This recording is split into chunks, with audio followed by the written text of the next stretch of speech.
आपका स्वागत है स्टोरी यूनिवर्स में। दुसेर मल्ल की समझदारी एक ऐसी पंजाबी लोक कथा है जो आपको सोचने पर मजबूर कर देगी कि क्या सच में जीवन में कठिनाइयों के सामने आत्मसमर्पण ही एकमात्र विकल्प है।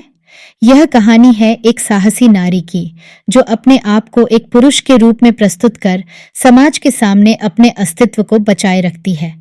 लेखक डॉ सुखविंदर कौर बाठ ने इस कथा को एक ऐसा रूप दिया है जिसमें जीवन की अनिश्चितताओं और संघर्षों को पराजित करने की अद्वितीय शक्ति छिपी है।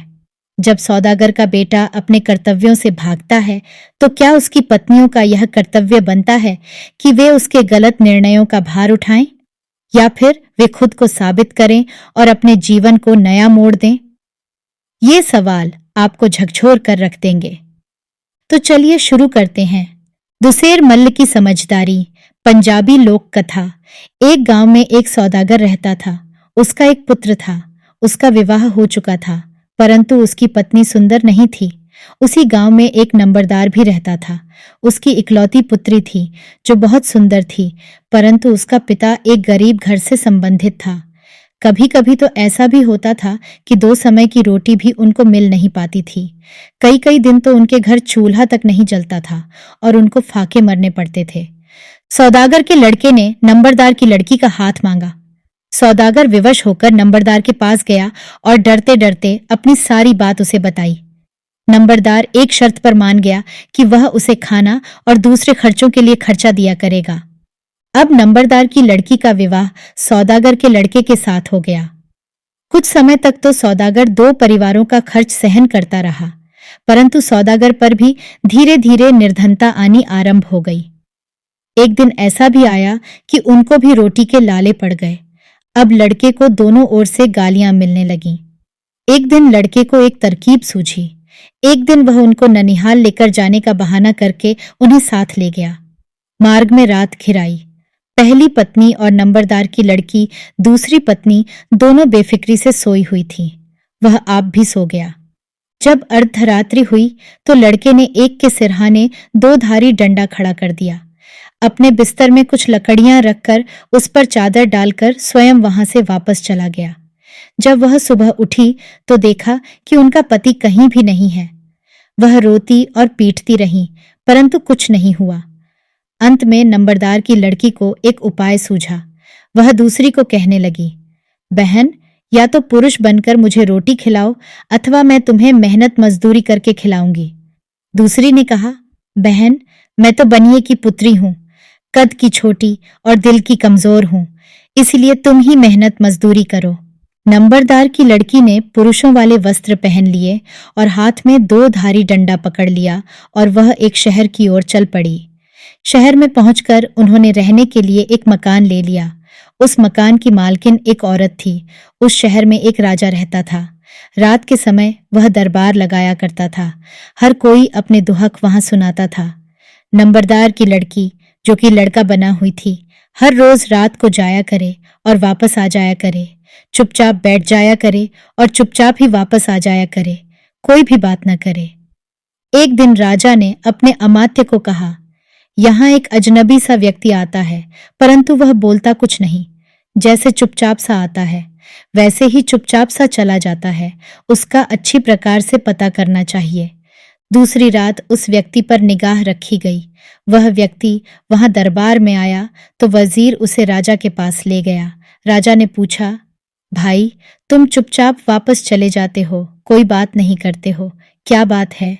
व्यक्ति ने कहा, मुझे मजदूरी करनी है, मुझे अपनी सेवा में रख लो। अब राजा ने उसे अपने घोड़ों को संभालने के लिए रख लिया। जब उसको पूछा गया कि तुम्हें क्या दिया जाए तो उसने कहा, 2 सेर आटा नित्य का। वह रोज ही अच्छी प्रकार से काम करता था और 2 सेर आटा ले जाता। वह बनिए की लड़की को कुछ आटा दे देता और कुछ स्वयं रख लेता और कुछ को बेचकर अपने दूसरे खर्चे पूरे किया करता। दिन गुजरते गए।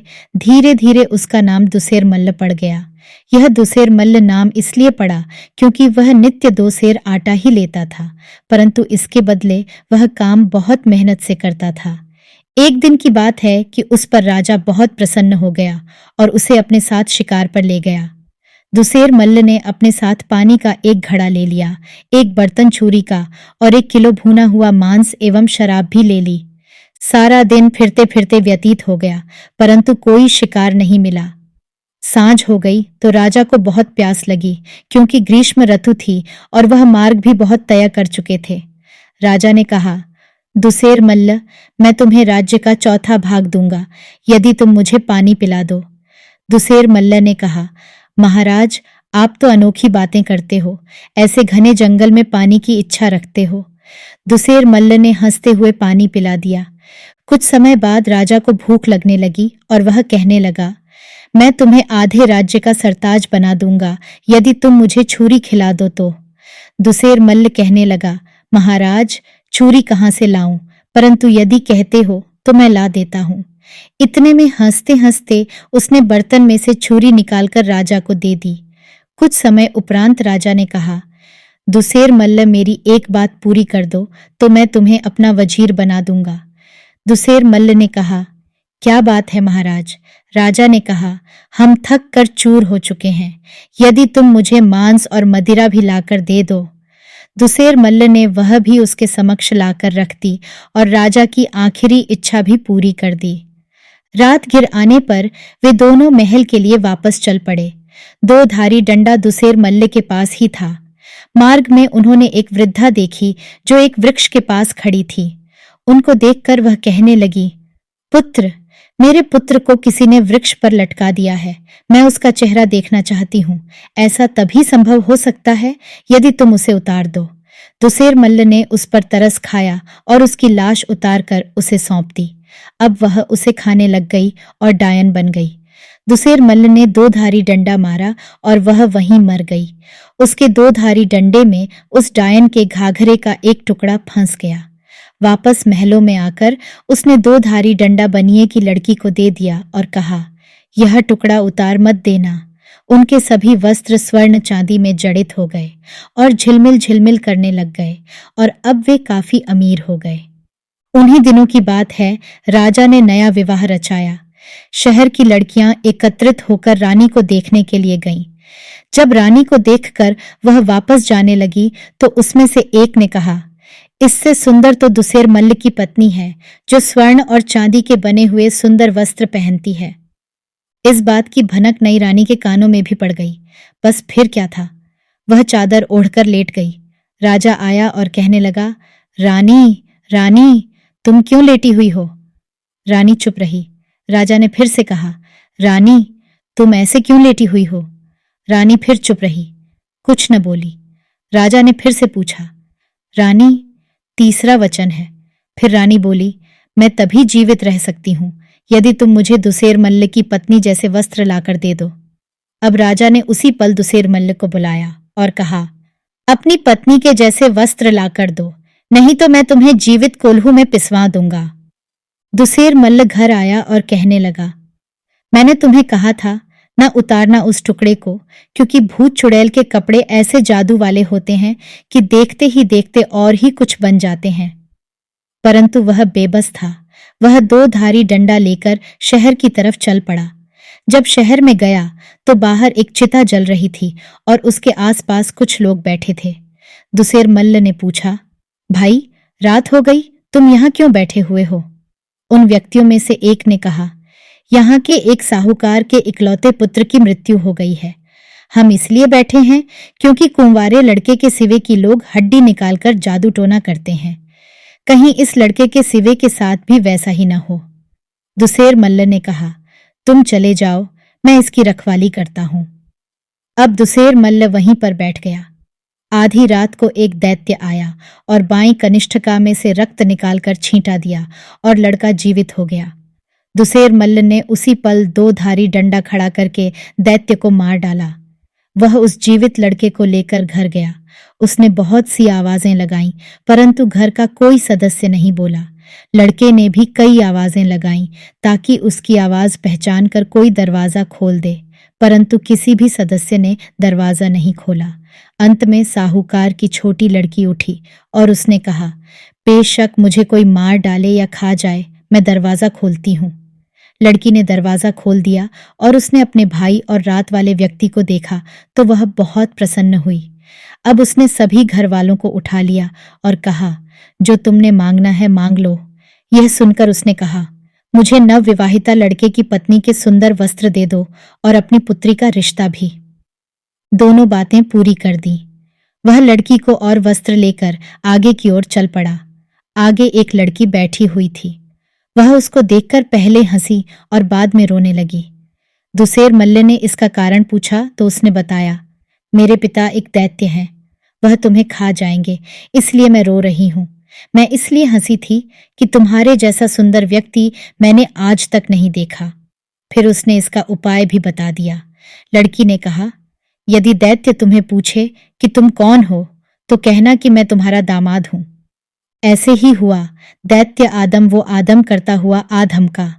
उसने आते ही पूछा, तुम कौन हो?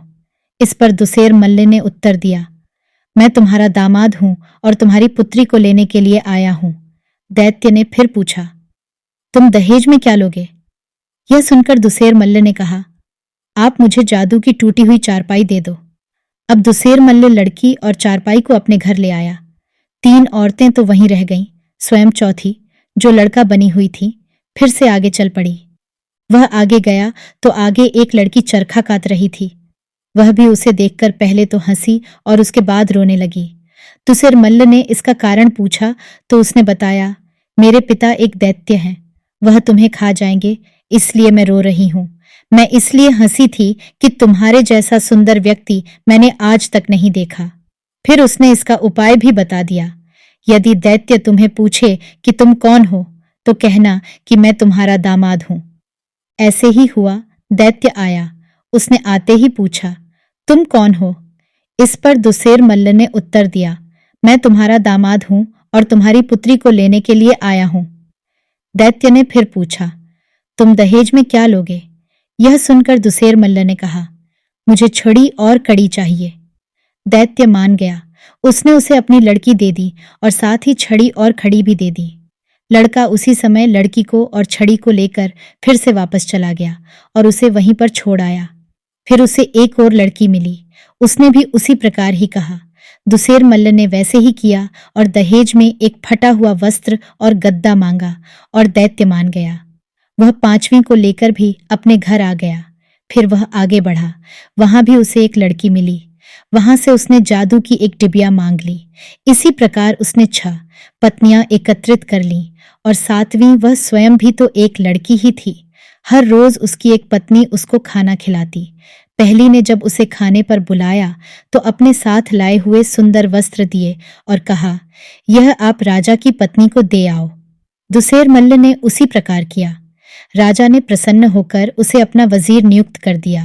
पहले वाला वजीर उससे ईर्ष्या करने लगा और राजा को उससे सवाल पूरे करवाने के लिए कहता। एक दिन राजा ने दुसेर मल्ल को कहा कि तुम रातों रात गंगा से पानी लाओ और मुझे पिलाओ। दुसेर मल्ल बड़े बुझे मन से अपने घर गया और भीतर जाकर लेट गया। उस दिन जिसको दहेज में चारपाई दी थी उसके घर रोटी खानी थी। उसने पूछा, स्वामी जी आपको क्या हुआ? अब दुसेर मल्ल ने सारी बात बता दी। वह कहने लगी, यह भी कोई मुश्किल काम है। ये टूटी हुई चारपाई किस लिए साथ लाए हो? तुम फिक्र मत करो। दुसेर मल्ल चारपाई के मध्य में बैठ गया और चारों तरफ मटके रख लिए और कहने लगा, चलो चलो चारपाई, गंगा वाले देश को चलो। दुसेर मल्ल उस चारपाई द्वारा गंगा नदी के पास पहुंच गया और रातों रात गंगा का जल ले आया और राजा को पीने के लिए दे दिया। वजीर फिर से ईर्ष्या से भर उठा कि यह तो फिर से बच गया। उसने फिर राजा से कहा कि दुसेर मल्ल से रातों रात कुआं खुदवाओ। राजा ने फिर दुसेर मल्ल को बुलाया और कहा, रातों रात एक कुआं खोद कर दिखाओ। यदि तुम ऐसा न कर सके तो तुम्हें देश निकाला दे दिया जाएगा। अब दुसेर मल्ल घर आया और चुपचाप लेट गया। उस दिन छड़ी खड़ी वाली ने उसे रोटी पर बुलाया था। उसने उसे सारी बात बता दी। उसकी पत्नी ने कहा, स्वामी जी आप फिक्र मत करें, ये छड़ी और कड़ी किस लिए है? अब दुसेर मल्ल छड़ी और कड़ी को लेकर एक खुले स्थान पर चला गया और कहने लगा, खोदो, कड़ी उठाओ छड़ी। अब कुआं रात भर में तैयार हो गया। सुबह होते ही उसने राजा को उसका पानी पिला दिया। अब वजीर ने सोचा कि इसका जीवित रहना खतरे से खाली नहीं है, इसका मर जाना ही उचित है। वह उसे मरवाने की सोचने लगा। वजीर ने राजा को फिर से कहा, हे राजन, आप दुसेर मल्ल को कहो कि यह रातों रात सुबह होने से पहले हमारे पूर्वजों की खबर लाकर देवे। उसे आज्ञा प्रदान कर दी गई। दुसेर मल्ल अपने घर गया। उस दिन चौथी पत्नी ने खाना खिलाना था। दुसेर मल्ल ने उसे सारी बात बता दी। चौथी पत्नी ने कहा, तुम राजा को कहना कि मुझे चिता में चिनवा दो और आग लगा दो। जब आग लगने लगी तो तुम वस्त्र और गद्दा अपने साथ ले जाना।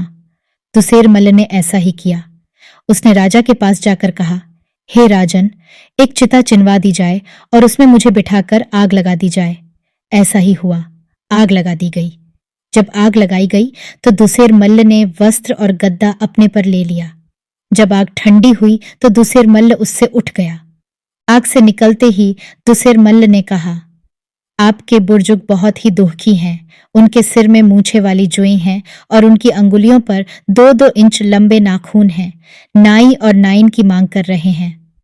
वजीर बहुत प्रसन्न हुआ क्योंकि वह जाति का नाई था। उसने अपनी भी तैयारी कर ली। अब फिर से चिता तैयार की गई। बढ़िया बढ़िया रेशमी रजाइयां साथ ले ली गईं। दिल में कहने लगा, फटे हुए वस्त्र में तो उसे तपिश महसूस हुई। मेरी तो रेशम की रजाई है। अब उसने अपनी पत्नी को भी अपने साथ ले लिया। राजा को कहा गया कि वह आग लगा दे। राजा ने आग लगाई। आग की लपटें ऊंची ऊंची निकलने लगीं और नाई एवं नाइन दोनों ही भूनकर भुड़ता बन गए। जब राजा को सारी बात का पता चला तो उसने दुसेर मल्ल को सारा राज्य दे दिया और स्वयं साधु बन गया। दुसेर मल्ल ने एक बहुत बड़ा यज्ञ किया। जब उसने जादू वाली डिबिया में से चुटकी भर राख निकाली और फूंक मारी तो कड़ाहियां चावल से भर गईं। सभी लोग यज्ञ में शामिल हुए। भीड़ बहुत अधिक थी। दुसेर मल्ल ने अच्छा प्रबंध किया ताकि सभी पंक्तियां बना लें। वह स्वयं भी चावल बांटने लगा। उस यज्ञ में दुसेर मल्ल के माता पिता और जिसके घर उसका विवाह हुआ था वह भी आए थे। सभी रोटी और चावल खाकर चले गए, परंतु दुसेर मल्ल ने उन्हें कुछ नहीं दिया। वह हक्के बक्के से वहीं के वहीं खड़े रह गए कि बाकी सभी तो खाकर चले गए, परंतु हमें खाने को क्यों कुछ नहीं दिया? पता नहीं हमें क्यों बिठा रखा है। कुछ समय पश्चात दुसेर मल्ल अपने पति के पास आया और कहने लगा, पता है मैं कौन हूं? मैं वही हूं जिसे तुम जंगल में सोते हुए छोड़ आए थे। उसे वह घटना याद आ गई और वह उसके चरणों में गिर पड़ा। दुसेर मल्ल ने सारी व्यथा सुनाई कि किस प्रकार वह एक लड़का बनकर निर्वाह करती रही। वह कहने लगी, पहले तो तुम हम दोनों से पीछा छुड़ाकर भागे थे, अब तो हम साथ हैं। राज्य का कार्य संभाल लो और हम सातों को अपने साथ रख लो। उसने सभी को अपनी रानियां बना लिया और स्वयं राजा बन बैठा। साभार डॉ सुखविंदर कौर बाट। आशा करते हैं कि यह कहानी आपको बहुत पसंद आई होगी। ऐसी और कहानियां सुनने के लिए जुड़े रहिए हमारे चैनल स्टोरी यूनिवर्स के साथ। धन्यवाद।